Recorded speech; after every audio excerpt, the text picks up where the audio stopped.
এসো ইলম শিখি, এসো ইলম শিখি, এসো ইলম শিখি, এসো ইলম শিখি। আলহামদুলিল্লাহি রাব্বিল আলামিন ওয়াসসালাতু ওয়াসসালামু আলা খাতামিন নবিয়্যিন। ফাআউযু বিল্লাহি মিনাশ শাইতানির রাজীম। বিসমিল্লাহির রহমানির রহিম। আসসালাতু ওয়াসসালামু আলাইকা ইয়া রাসূলাল্লাহ ওয়া আলা আলিকা ওয়া আসহাবিকা ইয়া হাবিবাল্লাহ। আসসালাতু ওয়াসসালামু আলাইকা ইয়া নবিয়াল্লাহ ওয়া আলা আলিকা ওয়া আসহাবিকা ইয়া নূরাল্লাহ। মাদানী চ্যানেলের দর্শক অনুষ্ঠান আকীদা ও মতাদর্শে আপনাদেরকে স্বাগতম জানাচ্ছি, শুভেচ্ছা জানাচ্ছি। শুরুতে দরুদে পাকের ফজিলত আমাদের প্রিয় নবী সাল্লাল্লাহু আলাইহি ওয়া আলিহি ওয়াসাল্লামের ফরমানে আজমত আলিশান, زينوا مجالسكم بالصلاة علي فإن صلاتكم علي نور لكم يوم القيامة। তোমাদের মজলিস সমূহ আমার উপর দরুদ পাঠের মাধ্যমে সজ্জিত করো, যে তোমাদের আমার উপর দরুদ পাঠ করা কিয়ামতের দিন তোমাদের জন্য নূর হবে। সল্লু আলাল হাবিব সাল্লাল্লাহু তাআলা আলা মুহাম্মদ সাল্লাল্লাহু আলাইহি ওয়া আলিহি ওয়াসাল্লাম। দর্শকবৃন্দ, এই প্রোগ্রামে বিশেষ করে আকীদার সাথে সম্পৃক্ত আমরা আলোচনা শ্রবণ করার সৌভাগ্য অর্জন করি। আকীদা সবচাইতে অগ্রগণ্য, আকীদা যথার্থ অর্থাৎ ঈমান যথার্থ রয়েছে, আর বান্দা মুমিন মুসলমান হয়ে থাকেন। তো এখন নেক আমল ওনার কাজে আসবে।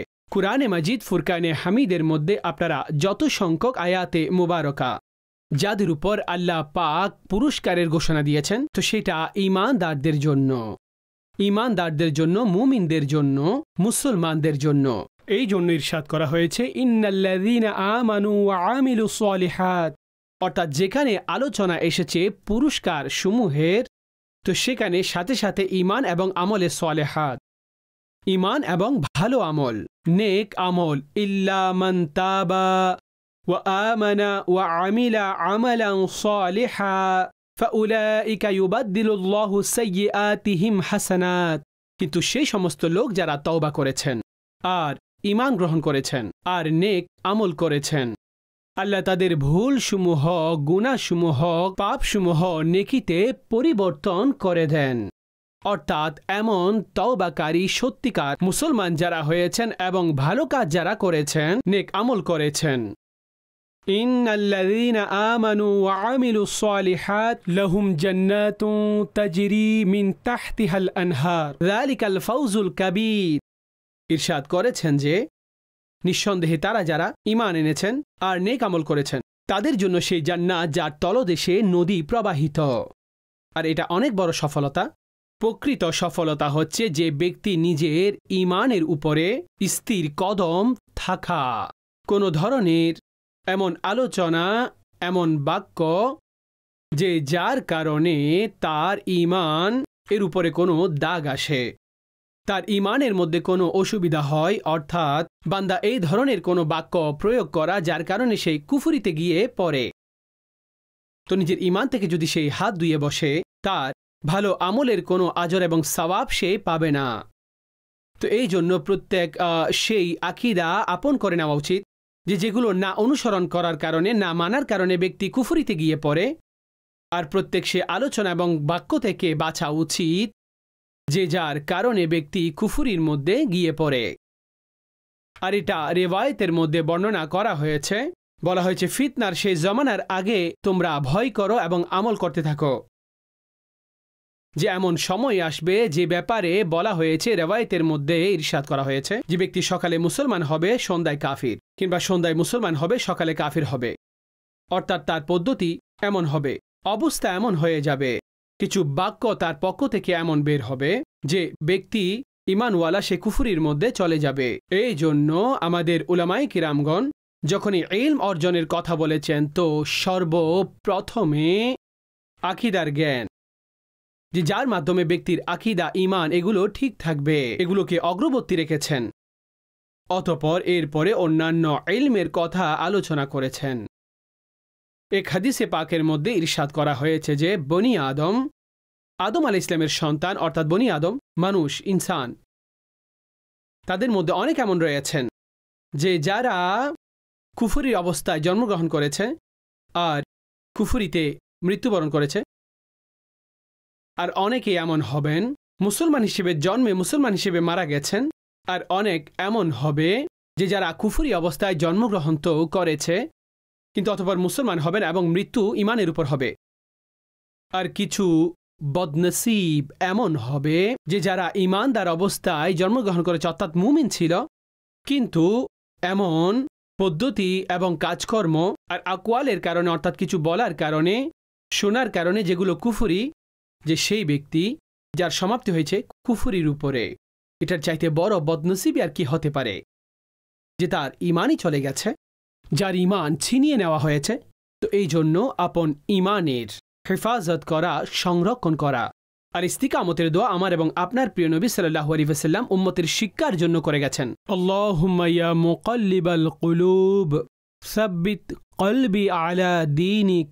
হে দিলের পরিবর্তনকারী মাওলা, আমার অন্তরকে আপনার দ্বীনের উপরে আপনি অটল রাখুন, দ্বীনের উপর ইস্তিকামত দান করুন। তো ব্যক্তি নিজে নিজেকে সেই সমস্ত বিষয় থেকে দূরে রাখতে হবে যেগুলো ব্যক্তিকে কুফরির মধ্যে ঢেলে দেয়। আমরা পূর্ববর্তী প্রোগ্রামে বিশেষ করে আল্লাহ রাব্বুল আলামিনের জাতের ব্যাপারে কিছু আকীদা এই বিষয়ে শ্রবণ করেছিলাম, আর সেই ধারাবাহিকতাকে আরও সামনের দিকে নিয়ে যেতে আল্লাহ পাকের জাতের ব্যাপারে কোন এমন কথা কিংবা কাজ যা আল্লাহর জাতের জন্য বলা সেটা যথার্থ নয়, আর কোন এমন শব্দ যেগুলো সাধারণভাবে সাধারণ মানুষের মুখ দিয়ে চলে আসে কিন্তু প্রকৃতপক্ষে সেটা যথার্থ নয়। দেখুন, রব তাবারক ওয়া তাআলা তিনি মালিকও, তিনি মুখতারও, তিনি আমাদেরকে সৃষ্টিকারী, তিনি আমাদেরকে সৃষ্টি করেছেন যখন কোনো কিছুই ছিল না, না জমিন, না আসমান, না জান্নাত, না জাহান্নাম, কিছুই ছিল না। রব ছিলেন, আছেন, সব সময় থাকবেন, আজলি আবদি। ওনার রাত ও সিফাত এগুলো কদিম। কদিম শব্দটি এখানে বিশেষ একটি অর্থে ব্যবহৃত হয়েছে, অর্থাৎ সব সময় ছিলেন, সব সময় থাকবেন। তিনি এমন কোনো জাত নয় যেটা আদম থেকে ওজুদে এসেছেন। এক বস্তু কখনো ছিলই না, এখন হয়েছে, তো এটা আদম থেকে ওজুদের মধ্যে আসলো। এটাকে পারিভাষিকভাবে ধ্বংস বলা হয়ে থাকে। তো বাকি এই সমস্ত আলম সব কিছু এগুলো ধ্বংসশীল। জমিন রয়েছে, আসমান রয়েছে, এই সমস্ত বস্তু এগুলো হাদিস, অর্থাৎ আদম থেকে ওজুদ এসেছে, এগুলো ছিল না, অতঃপর ওজুদ হয়েছে। এগুলো আল্লাহ এগুলোকে বানিয়েছেন। কিন্তু রব তাবারক ওয়া তাআলার জাত আর আল্লাহ পাকের সিফাত এটা কোনো কিছুর মধ্য থেকে ওজুদে আসেনি, বরং সব সময় ছিল, সব সময় থাকবেন। আল্লাহর জাত ও সিফাত, আল্লাহ রাব্বুল আলামিন সমস্ত ধরনের আয়েব থেকে, নকশ থেকে রবের সত্তা মুনাজ্জা, মুবাররা, ওনার সত্তা পাক। রব তাবারক ওয়া তাআলার সত্তা, তিনি একক, ওয়াহিদ। আল্লাহ না জন্মগ্রহণ করেছেন, না ওনার কোনো সন্তান রয়েছে। কুল হুয়াল্লাহু আহাদ আল্লাহু সামাদ লাম ইয়ালিদ ওয়া লাম ইউলাদ ওয়া লাম ইয়াকুল লাহু কুফুয়ান আহাদ। সূরা ইখলাস বাচ্চা বাচ্চারাও জানেন। এটা বেসিক আল্লাহ পাকের তাওহীদের বিষয়ে। হে মাহবুব, আপনি আপনার জবান এটা বলে দিন, আপনি ইরশাদ করে দিন, আল্লাহ একক, আল্লাহ অমুখাপেক্ষী, আল্লাহু সামাদ, আল্লাহ অমুখাপেক্ষী। লাম ইয়ালিদ ওয়া লাম ইউলাদ, না জন্মগ্রহণ করেছেন, না ওনার কোনো সন্তান রয়েছে। ওয়া লাম ইয়াকুল লাহু কুফুয়ান আহাদ, ওনার সমকক্ষ কেউ নেই। তো যেইভাবে এই আকীদা আল্লাহ পাকের ব্যাপারে এটা রাখা একজন মুসলমানের এবং বোঝা এটা অনেক জরুরি দর্শকবৃন্দ। এভাবে আরও অনেক বিষয় যেমন শরীর আর জায়গা আল্লাহর জন্য মানা কিংবা প্রমাণ করা এটা কুফরি। রব তাআলা শরীর এবং শারীরিক বিষয় থেকে পাক, মকান, জায়গা, এই বিষয়গুলো থেকে আল্লাহ পাক। অনেক লোক এই কথা এবং এই বাক্য বলে দেয়, উপরে খোদা রয়েছেন আর নিচে তুমি রয়েছ, মাযাল্লাহ সুম্মা মাযাল্লাহ। এটা যে বলল যে উপরে খোদা রয়েছে, তো আল্লাহ রব্বুল আলামিনের জাতের জন্য এক ধরনের দিক এবং মকান তিনি নির্ধারণ করছে, প্রমাণ করছে যে খোদা উপরে রয়েছেন। আর এটা একেবারে সাধারণ মানুষের এই বাক্য বলে থাকেন। আর এটা মনে রাখবেন যে এটা যথার্থ নয়। এমন সেই বাক্য যেগুলোর মাধ্যমে আল্লাহ একটি নির্ধারিত জায়গা অর্থাৎ স্থান আল্লাহর জন্য প্রমাণ করতে যায়, এই সমস্ত জায়গা পরবর্তীতে সৃষ্টি হয়েছে। এই দিক সবকিছু তো পরে হয়েছে, রব তো অনাদি। তো আল্লাহ না এই বিষয়গুলোর মুখাপেক্ষী, আর না রবের এই বিষয়গুলোর কোনো প্রয়োজন আছে। রব তাআলা উপর নিচে ডানে বামে সামনে পিছনে এই সমস্ত জিনিস থেকে তিনি পাক। রব তাবারক ওয়া তাআলা কায়েল যে তিনি সমস্ত বস্তুকে ধরে রেখেছেন, তিনি মুহিত। ছোট থেকে ছোট কণা এটাও আল্লাহর সেই বেষ্টন থেকে বাইরে যেতে পারে না। ছোট থেকে ছোট আওয়াজগুলো তিনি শোনেন, সূক্ষ্ম থেকে সূক্ষ্ম বস্তুসমূহও তিনি দেখেন, অন্তরে উদ্রেক হওয়া খেয়ালের বিষয়েও তিনি জানেন। আল্লাহর সত্তা এমন সামির, এমন বসির যে যে কোনো বস্তুর মুহতাজ তিনি নন, কোনো অঙ্গের মুখাপেক্ষী নন, না শরীর এবং শারীরিক বিষয়ের যে প্রয়োজনীয়তা হয়ে থাকে সেই বিষয়ের মুখাপেক্ষী নন, সবকিছু থেকে পাক। এগুলোর মধ্যে কোনো জিনিস মানা আল্লাহর জন্য প্রমাণ করা এটা কুফরি। তো রব তাবারক ওয়া তাআলা এভাবে জায়গা থেকে, রব তাবারক ওয়া তাআলা স্থান থেকে, সুকুন থেকে, এসব বস্তু থেকে আল্লাহর সত্তা, তিনি মুনাজ্জা, তিনি পাক। অনুরূপভাবে কোনো ধরনের আকৃতি রব তাআলা এগুলো থেকেও মুনাজ্জা, তিনি পাক। এই সমস্ত কিছুই ধ্বংসশীল, এগুলো পরবর্তীতে সবকিছু সৃষ্টি হয়েছে। রব তাআলার সত্তা সব সময় ছিলেন, সব সময় থাকবেন। এই জন্য আসমানে হওয়া এটাও তো একটি জায়গা। উপর থেকে আল্লাহ দেখছেন, উপরে আল্লাহ রয়েছেন, নিচে তুমি আছো। সাধারণ ক্ষেত্রে মানুষ যে কোনো কারো থেকে সাহায্য প্রার্থনা করে, জজের কাছে গেলে, আদালতে গেলে এই সমস্ত বাক্য বলে দেয়। কিন্তু এই বিষয়সমূহ আমাদের খেয়াল রাখতে হবে যে রব তাবারক ওয়া তাআলার সত্তার জন্য এমন কোনো স্থান প্রমাণ করা যাবে না। রব তাআলার স্থান থেকে পাক, তিনি লা মকান। এভাবে দর্শকবৃন্দ আরও অনেক বিষয় যেগুলো সাধারণ মানুষের মুখে প্রকাশ পায়। কিছু লোক তো এমন বাকরুদ্ধ হয়ে যায় যে তারা আল্লাহর দিকে ভুলের নিসবত করে দেয় মাযআল্লাহ। আমার কিসমতের লেখাটাই তো আল্লাহ ভুলে গেছেন, মাযআল্লাহ সুম্মা মাযআল্লাহ। এটা কুফরি বাক্য, যে আল্লাহর দিকে ভুলের নিসবত করা। লা ইয়াদিল্লু রাব্বি ওয়ালা ইয়ানসা। শান্ত আমার রব তাআলার এটাই যে না তিনি হারিয়ে যান, না তিনি কোনো কিছু ভুলে যান, না হারিয়ে যান, না ভুলে যান। তো আল্লাহর দিকে ভুলে যাওয়ার নিসবত, আল্লাহ মাযআল্লাহ এটা লিখতে ভুলে গিয়েছিলেন, এটা দিতে ভুলে গিয়েছিলেন। আর কখনো এমন কোনো কাউকে দেখে বলে দেওয়া যে মূলত আল্লাহ তার সময় এটা লিখা ভুলে গেছেন, তার সময় আসছে না, মাযআল্লাহ। মানুষ কল্পনাও করে না। এগুলো এমন বাক্য যেগুলো ব্যক্তি একে অন্যের জন্য কিংবা কোনো স্বনামধন্য ব্যক্তির ক্ষেত্রে বলাটা অপছন্দ করবে। নিজের মা বাবার জন্য, নিজের উস্তাদের জন্য, নিজের বড়দের জন্য, নিজের লিডারের জন্য বলাটা পছন্দ করবেন না। কিন্তু এই বাক্যগুলোই মাযআল্লাহ সুম্মা মাযআল্লাহ, রবের জাতের জন্য। রব তাআলা ভুল থেকে পাক। ভুলে যাওয়া এটি একটি ত্রুটি, ভুলে যাওয়া এটি একটি ত্রুটি। আল্লাহ এই ত্রুটি থেকে পাক। এমন যে কোনো বাক্য যেখানে ভুলের সম্পর্ক আল্লাহর দিকে করা হচ্ছে, এটা নিজেও বলবেন না। কারো কাছ থেকে শুনলে নিজের পদ্ধতিতে তাকে বোঝান, দিনের মাসালা তাকে বলে দিন। আর এটা সাধারণভাবে পুরুষ কি নারীরাও এগুলো বলতে থাকে। কাউকে দেখার পরে তো অসুস্থ, মারা যাচ্ছেন না, বৃদ্ধ হয়ে গেছেন, তারও মৃত্যু না আসার কারণ আল্লাহর দিকে এইভাবে করা যে রব তাআলা তাকে ভুলে গেছেন, রব তাআলা তাকে ভুলে গেছেন। কোনো অবস্থায় এই বাক্যগুলো বলবেন না। এই ভুলের নিসবত আল্লাহর দিকে করা এটা কুফরি, এখান থেকে বাঁচতে হবে। অনুরূপভাবে অনেক লোকেরা এই বাক্যগুলো বলে তাকে দোয়া কবুল না হলে আল্লাহ শুনেনি না, আল্লাহ আমাদের শুনেনি না। এই বাক্যগুলো দুই দিক থেকে ভুল। আল্লাহ শোনেনি না যদি শোনার ইনকার করা হয়, এই অর্থে তো এটা কুফরি। আর দ্বিতীয় অর্থ হচ্ছে যে এটা না শোনার অর্থ তিনি এটা কবুলই করছেন না। তো সাধারণভাবে এভাবে বলাও যথার্থ নয়, ভুল। যে রব তাআলা কবুলই করেন না, অথচ রব বলেন উদউনি আস্তাজিব লাকুম, তোমরা দোয়া করো আমি কবুল করতে থাকবো। তো সাধারণভাবে এটা বলা যে আল্লাহ দোয়া কবুলই করেন না, অর্থাৎ কারো কোনো ধরনের দোয়া কবুল করেন না, এটা সরাসরি কোরআনের আয়াতকে অস্বীকার করা। তো অর্থগত দিক থেকে এই অর্থ কুফরির দিকে। তো এই জন্য এটা বলা, হ্যাঁ এটা আর ব্যাখ্যা, এটা সম্ভব। কেউ যদি বলেন যে আল্লাহ পাক আমার ব্যাপারে শুনেননি, এখন যদি এই বাক্য আপত্তিসূচক না হয় আর এটা দ্বারা উদ্দেশ্য হচ্ছে এটা যে আমার দোয়া কবুল হয়নি, তো এটা কুফরি নয়, তখন এটা কুফরি নয়। এই ধরনের বাক্য কোনো অবস্থায় বলা উচিত নয়। এই বিষয়গুলো যেগুলো আপত্তি হিসেবে মানুষ আল্লাহর প্রতি বলে থাকেন, আর যখন কোনো বিষয়ে আপনি আপত্তিসূচকভাবে আল্লাহর প্রতি ইঙ্গিত করবেন তো এটা কুফরিতে চলে যাবে।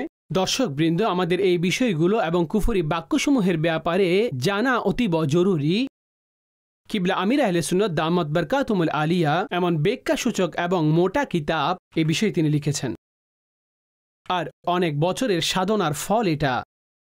উর্দু ভাষায় বলা হয় যে তার সমকক্ষ কোনো কিতাব নেই, অর্থাৎ এই বিষয়ের ক্ষেত্রে এই ধরনের অন্য কোনো কিতাব নেই যে যাতে এই বাক্যসমূহ আর সেই বাক্যসমূহ যেগুলো সাধারণ মানুষের মুখে চলে আসে, সেটা চাই আল্লাহর জাতের ব্যাপারে হোক, আম্বিয়া কেরামের ব্যাপারে হোক, ফেরেশতাদের ব্যাপারে হোক, জান্নাতের ব্যাপারে হোক, দোজখের ব্যাপারে হোক, নামাজের ব্যাপারে, রোজার ব্যাপারে, হজের ব্যাপারে, অনুরূপভাবে আরও যেখানে যেখানে এমন বাক্য রয়েছে যেটা মানুষকে কুফরির মধ্যে ফেলে দেয়, সেগুলোর নিদর্শন বর্ণিত হয়েছে যাতে মানুষ এগুলো থেকে বাঁচতে পারে। তো মানুষ যখন এই বিষয়গুলোর জ্ঞান রাখবেন অতঃপর বিষয়গুলো থেকে বাঁচবেন। রব তাবারক ওয়া তাআলার জাতের ব্যাপারে আপত্তি উত্থাপন করা, আল্লাহর জাতের উপরে আপত্তি, এটা কুফরি। অসুস্থতা হোক, অন্য কোনো বিষয় হোক, মুসিবত আসলে রবের জাতের ব্যাপারে আপত্তি করা, এতেরাজ করা। আর এমন অনেক নাদান রয়েছে যারা আল্লাহর দিকে জুলুমের নিসবত করে দেয় মাযাল্লাহ। কারো বাচ্চা ইন্তিকাল করলো, যুবক ইন্তিকাল করলো, অন্য কেউ, তো তাদের মুখে অনেক সময় এই ধরনের বাক্য চলে আসে যে অনেক বড় রবের পক্ষ থেকে এটা জুলুম হয়েছে, মাযাল্লাহ সুম্মা মাযাল্লাহ। মনে রাখবেন, যখনই এই ধরনের কোনো মুসিবত আসবে, কারো বাচ্চাও যদি মারা যায়, তো ফেরেশতা রূহ কবজ করে যিনি আল্লাহর বারগাহে হাজির হন, তো আল্লাহ জিজ্ঞেস করেন তাকে, আমার বান্দার বাচ্চার তুমি রূহ কবজ করেছ, বলো সে কি বলেছে। হে আল্লাহ, এই অবস্থায়ও তোমার প্রশংসা করেছে, প্রশংসা করেছেন, প্রশংসা গীতি গেয়েছেন, হামদ করেছেন যে নিয়ামত আল্লাহ দিয়েছেন তার উপরে শুকরিয়া, যেটা নিয়ে নিয়েছেন তার উপরও শুকরিয়া। তো ফেরেশতাদেরকে বলা হয়ে থাকে, জান্নাতে আমার এই বান্দার জন্য ঘর তৈরি করো, তার নাম রাখো বাইতুল হামদ। এটা হচ্ছে সেই ঘর যেটা তারিফ এবং হামদের বদলতে আল্লাহ বানিয়ে দেন। তো যখনই কোনো মুসিবত চলে আসে, আমরা এটা বলবো, ইন্না লিল্লাহি ওয়া ইন্না ইলাইহি রাজিউন। আমরা এবং যা কিছু আমাদের আছে সেই সব কিছু আল্লাহ, আর তার দিকে আমাদের ফিরে যেতে হবে, আল্লাহর দিকে আমাদেরকে ফিরে যেতে হবে।